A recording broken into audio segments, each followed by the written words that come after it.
Arsenal kwa Fulham ni match abantu benshi badaha agaciro cyane ko Fulham ni mu equipe akunze gukubaganira ikipe ya Arsenal muri championnat nk'ebyiri zeruka ntabwo Arsenal yigeze yatwara yose ugiye kureba Fulham igira gutya ikabonamo rimwe byaba ngo ikayatwara yose Fulham ntabwo bijya bikanga hanyuma igahita ivuga ati turamutse Arsenal yatakaje Tottenham igatsinda yaba ari komeza kwegera imbere kandi iyo waguze abakinnyi bashya ukaba wafashe ikipe n'umutoza mushya ugatangirira kuri winning ways itangira muri iyo momentum yo gutsinda byongera icyizere cyawe ku buryo nibyo ugerageza guhindura mu mitoreze abafana batakujudginga kuko abafana baba bareba amanota 3 ndi bareba ninde uri mu kibuga waramutse wagize ibyo wahinduye uri gutsinda ntabwo bakujudginga ntabwo bavuga ngo urabona ngo ni iki Tottenham ya 16 umwaka ushize aramutse ari gutsinda niyo yabatsinda kino umwumbati ntacyo bibwiye abafana apfa ko yabonye amanota 3 Mohamed Kudus yagiye muri international break ameze neza anayitwaramo neza ko yatsinze igitego cy'abakarifiye mu gikombe cy'isi araza asanga bano bana ba Bergavare ndetse n'abandi bakomeye bari muri no equipe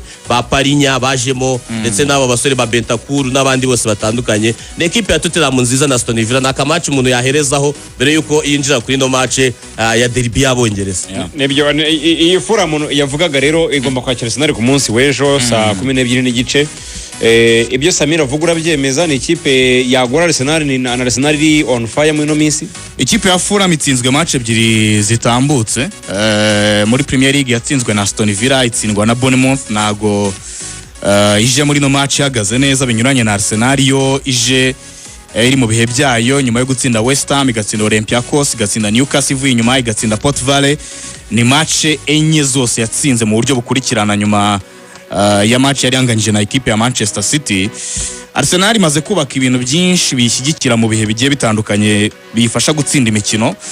Iyi sezo imaze gukina match 7 muri championnat itsinze match 5 inganya match imwe itsinzwe match imwe yonyine ya Liverpool imaze kwinjizwa ibitego 3 byonyine imaze gutsinda ibitego 14 izi yizigamye ibitego 11 iri ku mwanya wa mbere n'amanota 16 kuri Mikel Arteta arimo arubaka uburyo yatangira kubaka momentum yo gutsinda imikino myinshi kurikirana uyatangiye no kumenyera kubaho afite imvune nyinshi ko kuva championnat yatangira nta munsi arakina afite groupe yose abakinnyi bose abafite buzuye 100% no kuri inshuro kapiteni yongereho Martin Odegaard nubwo ari yamubuze no muri match zitambutse ariko inkuru nza nuko abarimo ba Pierre Hincapie yamugaruye akaba arimo anishimira forme z'umuntu witwa Mikel Merino umaze iminsi yitwara neza cyane mu ikipe y'igihugu ya Espagne nubwo muri Arsenal bisa nkaho bitarimo bimukundira 100% ariko ni umusore urimo ugaragaza icyo ashoboye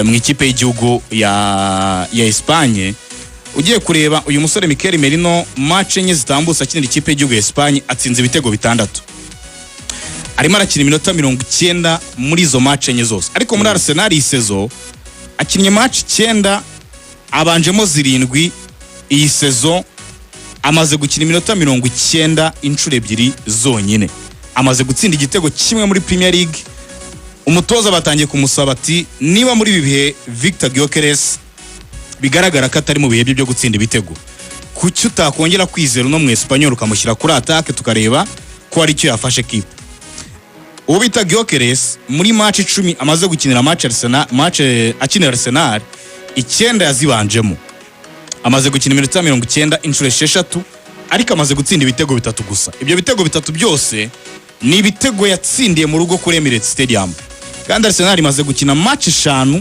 yasohotse harimo 3 muri Premier League imwe muri Carabao Cup n'imwe muri Champions League ariko izo match zose ntago Gyökeres yari yabona inshundura Arsenal iri hanze ubu tuvugana asunitse match 8 nta gitego harimo 6 muri Arsenal n'ebyiri z'ikipe y'igihugu baravuga ati rero watangira kureba uburyo Mikel Merino yongera kwibona muri iriya groupe akongera kwegerezwa izamu kuko asa nkaho ari muri momentum zo gutsinda ibitego n'umutozo ubushize nicyo yavuze ko yamubanjirijemo kuri match ya Nottingham Forest nyuma yuko bari bavuye muri Trêve International atsindiye Espagne hat-trick aravuga ati rero reka mukinishe turebe ko yakomeza kumpereza nk'ibyo atanga mu ikipe y'igihugu ariko ikiriho nuko kuri equipe ya Arsenal muri match 18 zerutse ikina London Derby yatsinzwe match imwe yonyine aya maderby Londres Arsenal irimo irayitwaramo neza Arsenal Arteta aratekereza uburyo kuri iyi game aza guhereza ubwinyagamburiro buhagije umuntu witwa Eberechi Eze. Muri na absence y'umuntu witwa Martin Odegaard, aratekereza ko Eze ari we muntu ushobora gutanga ibisubizo byihuse kukure mu buryo yewe no gufasha Victor Gyökeres kugira ngo yongere kugaruka mu bihe bye byiza iyi sezo. Mwaka w'imikino amaze gukinira Arsenal match 8, amaze gutsinda igitego kimwe, atanga imipira 2 ivamo ibitego. Eberechi Eze ni umukinnyi w'ingenzi kuri iyi game. Ikiriho nuko kuri match ya Fulham ni ekipe ikunda kugura Arsenal mu bihe bimwe na bimwe, ariko iriya defense yabo ya batatu inyuma umutoza yahinduye muri iki gihe agerageza gukinisha bane kubera ko batatu yasanze itamuhereza uburinganire. Byitezwe ko Arsenal niza kuba yakoresheje Gyökeres agashobora kwegeza imbere cyane aba defenseur barimo Andersen uri aggressive kuri baro na Calvin Bassey, bikaza guhereza ubwinyagamburiro abarimo Bukayo Saka kubona aho binjirira baciye ku fullback umwe wonyine, kubera ko aba defenseur baza kuba bahugiye kuri Victor Gyökeres. Ari naho Arteta avuga ko aricyo kintu arimo afasha ikipe muri iki gihe atari matsinda ibitego. Aravuga ati icyo kintu kuri game nk'ingi isa nkaho uri tricky, aho umutoza yifuza gukosora imikino 2 amaze iminsi adatsinda wa Fulham, hari ibyo byadufasha kuri uyu mukino mu buryo bwo kuwagura yewe no mu buryo bwo kubona amashance menshi, ariko n'inyuma dufunze neza. Ko Arsenal iracyari ikipe ifunze neza inyuma muri defense, cyafite defense nziza, imibare yacyayivugira mu bijyanye n'ama clean sheet, ifite clean sheet 4 muri matches 7. Ikipe yonyine ya Newcastle niyo irusha ama clean sheet. Ni departement wasa nkaho bamaze gufunga uburyo bakinira, uburyo bugarira. Kuri inshuro Arteta baramusaba ekipe kwirekura, ikirekura ikagira ubwinyagamburiro buhagije mu busatirizi yawe no muri mediane. Niyo umutoza atangiye gutekereza ko Zubimendi n'umuntu witwa Declan Rice na Eberechi Eze ashobora kubakinisha, ariko bose bagendana n'ikipe kuruta ko bafite umuntu umwe uvuga ngo arimo arabarido ya defense asigaye inyuma, kandi inyuma arimo akinisha aba defenseurs 4 bakina muri axe central cyangwa se bafite experience yo gukina muri axe central. Therefore wakabaye ure kuri indi kipe yose y'abakinnyi bandi bari imbere bakatakira rimwe, kuko ubwo bushobozi barafite bwo gutsinda ibitego no kure mu buryo bwinshi. Ko Ricardo Carafiori uri kuri gatatu no mu defenseur central, Julian Timber muri Ajax igihe kinini yakimaza no mu defenseur central, na Manchester City y'u Buholandi yarimo zikina muri axe central. Ugasigara n'uri na Saliba na Gabriel Magalhaes. Ati urwo rukuta rw'abane n'umunyezamu David Raya uri mu bihebye gwakabaye abo bantu ubahereza iyo liberté yo kugarira neza abandi bose igice gikurikiyeho cy'imbere bakataka full force.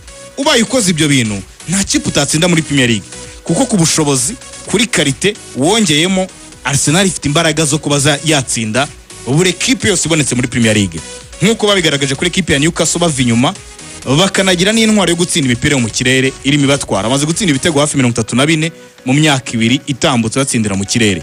Kuri equipe ya Fulham imaze gutsinda ibitego 8, imaze kwinjizwa ibitego 11, irimo umwenda w'ibitego 3. Imaze gutsinda match 2 gusa, inganya match 2 zonyine, itsindwa match 3. Ariko kuri uyu mutoza kipe ya Fulham iyi game ya Arsenal aratekereza ko nanone ashobora kuba yahubakira momentum yo kuzakina na game za Newcastle na za Wycombe ziri imbere yewe na Wolves. Ariko kuri Arteta utifuza kugira ikosi iryo ari ryo ryose akora, ko arabizi ko ikipe barimo barebana ku mwanya wa mbere n'uwa kabiri ifite match ikomeye na Manchester United yariyo Liverpool. Aravuga ati game mbaye nyitsinze ngategereza biva kuri United na Liverpool, naba ntangiye kugenda nkiramo ikinyuranyo ndimo nyena nkiramo mwitangirizwa gake gake mu gihe nyitegereje kureba ibizaba mu gihe kiri imbere nizi mvune. Ni match ya iri saa 12 n'igice ku kibuga cya Fulham. Sone zaba yasohotse rero iri hanze, kadufata akaro gato cyane, irimo Sara, irimo na Alexander Isaac. Benshi bavuga ati ifoto se barimo baratanga ubutumwa kwa Manchester United, ariko ni match nanone izaba itari umuzamu w'ikipe Liverpool Alisson Becker kubera ko yagize ikibazo kuri Galatasaray. Bavuze yuko n'umugwa atazaba ari kuri uyu mukino, ndetse no muri no mu minsi iri imbere azaba adahari.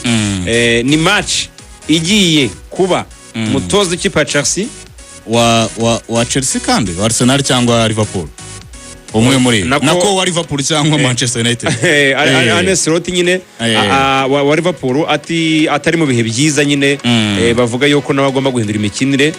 Ni match mu by'ukuri mubona gute hagati y'ikipe ya Liverpool n'ikipe ya Manchester United?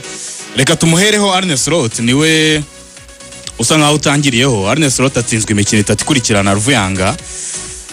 N'ubwa mbere muri kariyeri ye Arne Slot kuva atangiye gutoza za 2017 atsinzwe imikino 3 ikurikirana. Muri match 309 amaze gutoza nk'umutoza yicaye kuri touchline, n'ubwa mbere atsinzwe imikino 3 ikurikirana. Ariko ikintu cy'ingenzi kiri muri ino mikino 3 nuko ni imikino yose atsindiwe hanze, nta match nimwe atsindiwe kuri Anfield Road. Uyu mugabo mu kiganiro n'itangazamakuru yagerageje gusobanura uburyo iyi mikino 3 bashobora kuba bayitakajemo, anavuga uburyo bashaka kongera kubikosora muri ino mikino yindi ikurikira. Liverpool muri match 7 za champion imaze gukina, imaze gutsinda match 5, imaze gutsindwa match 2, match ya Chelsea na Crystal Palace, imaze gukusanya amanota 15, yicaye ku mwanya wa kabiri, imaze gutsinda ibitego 13, yinjizwa ibitego 9 gusa. Ariko ibyo bitego 9 imaze kwinjizwamo ibitego 4 bivuye ku mipira y'imiterekano. Ibindi bitego 5 ni ibitego bivuye kuri counter attack. Liverpool mu gihe papu umupira bakahita bayirukankana bakayitsinda igitego. Muri iyi minsi asa nk'uwahaye liberté mediane yose ikegera imbere cyane, noneho buruko babambuye umupira kwiretruva kugira ngo bongere bakore group inyuma ishobora gutuma bahita bafunga amazone anyuranye, birimo biratinda ku buryo barimo barire group batsinzwe igitego. Aravuga ati rero dukeneye kureba uburyo mu mikino ikurikira dukwiye guhandoringa umupira mu buryo bwa nyabwo. Guhandoringa umupira yavugaga no gufata baro muri mediane bakayigumana, ntibayitakaze mu buryo butari ngombwa, ntibayitakaze mu buryo busa nkaho budasobanutse mu mukino hagati, kuko barimo baratsindirwa ibitego byinshi. Ariko iyi sezo kuri Anfield Road kuri stade yabo bamaze kwakinira match 5 mu marushanwa yose, izo match 5 zose bamaze kuzitsinda. Harimo 3 muri Premier League. Muri izo match 3 bamaze gukinira Anfield zose nta nimwe bigeze batakaza, na manota 9/9. Bamaze kwatsindira ibitego 7, bahinjirizwa ibitego 3, mu rugo barimo barakora neza kuruta uburyo barimo bitwara hanze. Kandi kuri iyi match baraza kuba bakiriye Manchester United. Manchester United ku rundi ruhande ntago imibare iyivugira yasohotse muri uno mwaka w'imikino. Ntago ari byiza habe na gato United hanze, ko muri match 3 imaze gukinira hanze iyi sezo za Premier League nta match nimwe irabasha gutsinda. Imaze gutsindwa match 2, inganya match 1, imaze kwatsindira ibitego 2 gusa, ariko ihinjirizwa ibitego 7. Uramutse ufashe tableau ya Premier League ugafata match zo hanze gusa, Manchester United yabayiciye ku mwanya wa 17 ku rutonde rwa shampiyona. Ntago ari byiza kuri yo. No muri match 8 zeruka Manchester United yasohotse muri Premier League, ntago United irabasha kubona intsinzi. United iheruka kubona intsinzi mu kwezi kwa gatatu ikina na Leicester City irimo imanuka mu cyiciro cya kabiri, iyitsinda ibitego 3-0. Kuva ubwo batsinzwe match 6, banganya match 2. Ntago hanze ari ahantu barimo bakorera ibintu byiza habe na gato. N'ikimenyimenyi kugira ngo mve ko kuba batari gukora hanze ari ikintu kibi gikomeye cyane kuri iyi match bagiye gusura Liverpool. Match 9 zitambutse zose Manchester United yagiye kuri Anfield ntago irabasha kuhabonera intsinzi. United iheruka gutsindira Anfield muri Premier League tariki 17 z'ukwezi kwa mbere mu 2016. Nibwo Man United iheruka gutsindira Liverpool kuri Anfield. Icyo gihe cyari igitego cya Wayne Rooney kuri pass ya Marwan Fellaini, umutoza yari Louis van Gaal. Icyo gihe Klopp yari muri sezo ya mbere muri equipe ya Liverpool. Kuva ubwo match 9 zitambutse batsindiwe match 4 kuri Anfield, banganya 5. Liverpool habatsinda ibitego 18, binjiza ibitego 3 gusa. Ntago ari ahantu barimo bagirira umugisha muri no myaka yavuba hangaha. Niyo mpamvu no kuri Ruben Amorim akeneye gukosora uburyo arimo yitwara hanze, kuko nujya kureba mu rugo nibura mu rwisezo ahatsindiwe match 1 yonyine ya Arsenal. Izindi match yagiye azitsinda, atsinze match 3, ariko hanze akeneye kuwakosora cyane. Amateka aratwereka yuko muri match 14, reka tureke none byo kuvuga ngo kuri Anfield, match 14 mu marushanwa yose ziheruka zihuza no ma equipe yombi, Liverpool itsinzwe match imwe yonyine. Izindi match ekipe ya Liverpool yagerageje kuzitwaramo neza, yatsinzemo match 7, inganya match 6, United ifite intsinzi imwe yonyine. So mu magambo make rero kuri iyi match ikipe ya Manchester United irashaka gukosora ingeso imaranye igihe kinini cyo kudatsinda match ebyiri zikurikirana muri shampiyona.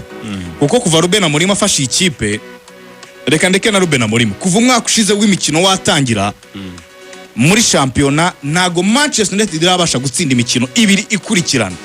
Ngibona intsinzi muri weekend imwe, ibona intsinzi mu yindi weekend. Weekend heruka ya Premier League bari batsinze. Kuri inshuro bagiye gukina indi game, barasabwa nibura kubikora bakahita bakora ako kantu ko muri match 45 zeruka badatsinda imikino ibiri ya Premier League ikurikirana, bakaba bagakosora kuri iyi game.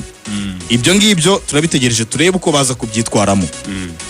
Kuri Arne Slot aratekereza ko akwiriye kubaka momentum, akongera kugaruka muri kuruse, akirinda ibintu byabaye kuri Liverpool za 2021 ubwo yatsindwaga match enye zikurikirana Liverpool. Nibweruka gutsindwa match enye zikurikirana mu 2021.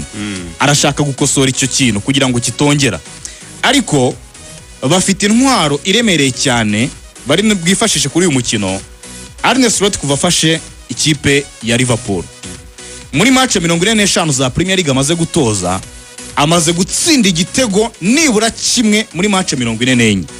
Match imwe yonyine kuva afashe Liverpool ni yatigeze atsinda igitego muri Premier League. Yari match bakiniye na Nottingham Forest hari mu kwezi kwa 9 tariki 14 umwaka ushize 2024.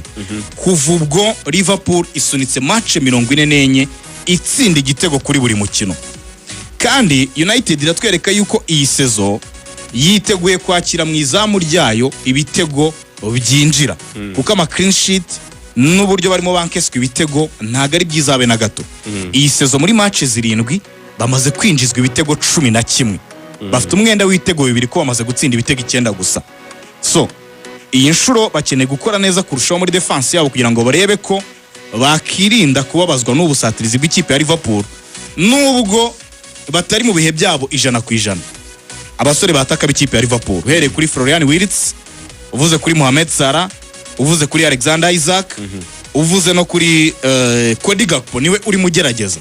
Ariko abandi ntago imibare irimo bavugira cyane bijyanye n'uburyo batangiye. Umutoza mu kiganiro n'itangazamakuru wamuwaje ati ese cyaba ari cyo gihe tukabona Alexander Isaac uri mu bihe bye byiza binyuranye ni na match 6 zitambutse muri Liverpool. Umutoza aravuga ati Alexander Isaac mumufate nk'umuntu izi match 6 muri Liverpool yari arimo akora pre-season. Yari arimo akora pre-season ye kuko atakoranye n'abandi mu kwezi kwa 6, mu kwezi kwa 7 no mu kwezi kwa 8 ntago twari turi kumwe, ntago yakinaga, nubwo yakinaga aho yarari. Uriko ko yari yarivumbuye muri Newcastle asaba gusohoka, yongeye kugaruka mu kibuga tariki 8 z'ukwezi kwa 9 bakina n'ikipe y'igihugu ya Kosovo, akina iminota 18. Kuva ubwo nibwo yatangiye gukina Liverpool, amaze kugaragara muri match 6. Muri izo match 6 nta match nimwe arakina iminota 90. Bisobanuye ko nyine icyo yasobanuye yari arimo amukoresha pre-season kugira ngo ajye ku rwego rumwe n'abandi bakinnye imikino yo kwitegura shampiyona ndetse n'imikino ibanza ya shampiyona. Amaze kubanzamo match enye gusa muri match 6. Amaze gukina iminota 312 atsinda igitego kimwe, atanga n'umupira uvamwo igitego. Umupira yatanze bakina na Chelsea n'igitego yatsinze batsinda Southampton muri Carabao Cup. Umutoza aravuga ati rero nyuma yo gukina izi match 6 abanje menye ugashyiraho ni iminota 90 ifunze akinnye muri match ebyiri z'ikipe y'igihugu, biramufungisha iminota 510 kuva agarutse mu kibuga. Derafa aravuga ati ku mukinnyi ukora pre-season iyi minota irahagije kuba twatangira kumujudginga muri Liverpool uhereye ubu ngubu. Sami arabivuze byose n'imibare yaranze Liverpool, ariko Liverpool nyine imaze imikino 2 muri Premier League idatsinda, hajyemo 3 na Champions League ubwo nawe yo tuyibariyemo Galatasaray. Nibihe bintu twavuga birengera Manchester United kuri uyu mukino? Nuko yatsinze umukino heruka, yanavuga ngo ni ugiye kureba Manchester United yatsinze umukino uheruka inakora clean sheet, yahinduye umunyezamu. Ntekereza ko yaje agasa nk'aho yatangira neza gukora clean sheet kuri match ya mbere ku ikipe nziza, kuko ekipe bakinaga ya Sunderland ni imwe mu ma ekipe meza cyane muri shampiyona no mwaka, kuko imikino 7 imaze gukina muri shampiyona icyiciro cya mbere ifite amanota 11. Wasubira inyuma ukareba imikino Manchester United nka 16 imaze gukina kuva mu kwezi kwa kane, ifite amanota nka 17 gusa, ngo ni imwe mu ekipe iri kubona amanota make cyane, ariko babashe kwitsinda badakora clean sheet. Ikindi cyatwara Manchester United urebye ni Brian Mbeumo, ubona ko yatangiye gusa nafatisha. Wakongera ko na Matheus Cunha nawe mu ikipe y'igihugu ya Brazil muri match ya gicuti yakiye n'ikipe y'igihugu ya Korea, ubonye ko nabwo hari ikintu kiri gutangira kuza n'ubwende ibitego bitaraza, nta nubwo banagiye kure cyane ngo ubwe ngo bagiye muri Amerika Latine, nkuko bari bamaze iminsi bakora ingendo zigoranye bakava muri international break, ubona ko bananiwe cyane. Manchester ikintu cyonyine kikigoranye kuri yo ni kugira consistency, kuko uko yabigarutseho kuva umwaka w'imikino ushize Manchester United ntiratsinda imikino 2 yikurikiranye ya Premier League.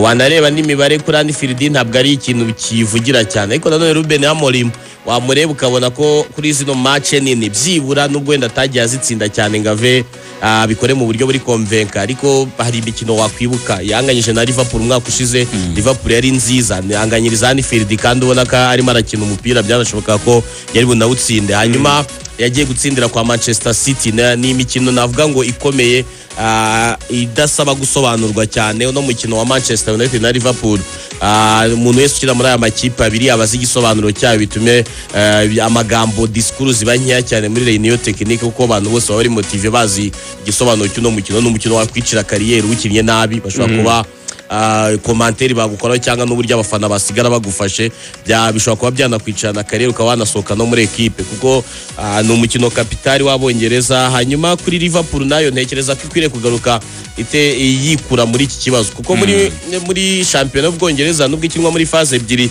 tukaba tukiri muri physical battle, hamwe umuntu aba kigerageza abakinnyi yaguze tutaratangira kujya mu mibare myinshi, umuntu abara ngo nitsinda hano uriya gatsindirwa hariya nzaba musize amanota 5, byatangiye kujya mu mibare yo mu mutwe cyane, bikiri mu mibare yo mu kibuga n'imbaraga no gusunikana.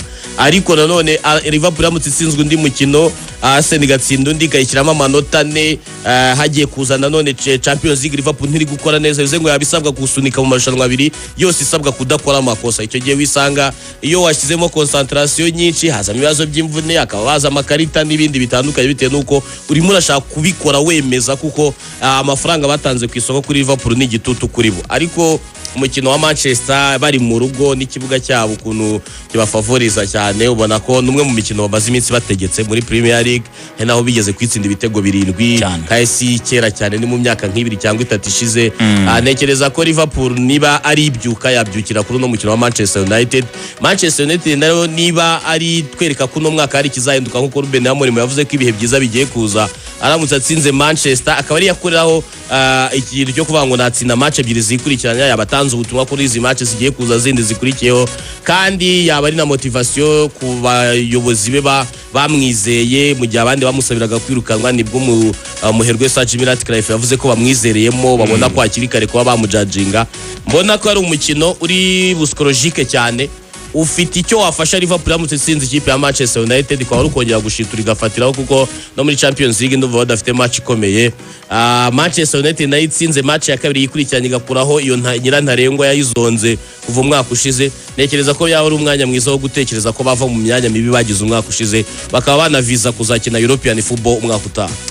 Match iri ku munsi w'ejo rero nibwo izaba ni saa 11 n'igice. Saa 11 n'igice nibwo match izaba rero itangira. Ku munsi w'ejo match ebyiri Tottenham izakira ikipe ya Aston Villa, naka match nako gafite imbaraga utarenze ingohe, karimo abakinnyi nk'aba 6 b'ikipe y'igihugu y'Ubwongereza ntibarimo, fuye kubivuga random ariko barimo muri Tottenham na Aston Villa. Tottenham na Aston Villa ntihaburamo 6.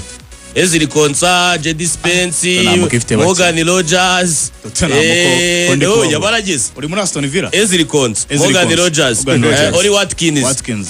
Ukahita wamuka muri Tottenham Jedi Spence. Spence Ntabwo ajyamagarwa ariko wa mu Rutahizamu wabo ariko nawe n'uw'ikipe y'igihugu n'ubwo wenda atari kuza. Uyu Rutahizamu Dominic Solanke.